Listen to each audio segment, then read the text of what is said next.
শনিবার সকালে নদীর পাশে খেলতে গিয়ে কয়েকজন শিশু কালো পলিথিন ব্যাগে কিছু একটা মোড়ানো আছে বলে দেখতে পায়। বিষয়টি তাদের বাড়িতে গিয়ে জানালে স্থানীয়রা শরীর থেকে বিচ্ছিন্ন কবজিসহ দুটি হাতের পাতা দেখতে পায়। পরে জাতীয় পরিষেবা 999-এর মাধ্যমে জানানো হয় পুলিশকে। তুলে এসে দেখা যাচ্ছে যে ওই মানুষের ওই কবজি, মেয়ে মানুষের হাত এতখানি পর্যন্ত।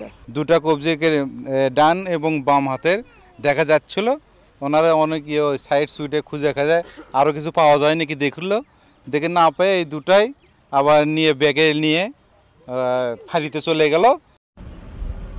খবর পেয়ে পুলিশ ঘটনাস্থল থেকে বিচ্ছিন্ন কবজিসহ হাতের পাতা দুটি উদ্ধার করে ফুলবাড়ী ফাঁড়িতে নিয়ে যায়। সেখানে সুরতল শেষে ফরেনসিক ও ডিএনএ পরীক্ষার জন্য নেওয়া হয় শহীদ জিয়াউর রহমান মেডিকেল কলেজ হাসপাতালে। উদ্ধার হওয়া হাতের পাতা দুটি কোনো নারী বা কিশোরীর হতে পারে বলে প্রাথমিকভাবে ধারণা করছে পুলিশ। এছাড়া নদীতে মানবদেহের আরও কোনো খণ্ডিত অংশ আছে কিনা তার অনুসন্ধানে পুলিশের বিভিন্ন ইউনিট কাজ করছে বলেও জানান অতিরিক্ত পুলিশ সুপার। নগদের কাছে সব গ্রাহকই প্রিয়, তাই তো সারা দেশে ক্যাশ আউট চার্জ সবচেয়ে কম। সার্বিক বিবেচনার বিষয়টা আমরা গুরুত্বের সাথে নিয়েছি এবং আমাদের পুলিশ তৎপর রয়েছে। আমরা আশেপাশে যে এলাকাগুলো রয়েছে এর মধ্যে আমরা অভিযানগুলো শুরু করেছি। উদ্ধার হওয়া বিচ্ছিন্ন কবজিসহ হাতের পাতা দুটি 3 থেকে 4 দিন আগে নদীতে ফেলা হয়েছে বলে ধারণা পুলিশের। আব্দুল আউয়াল, সময় সংবাদ, বগুড়া।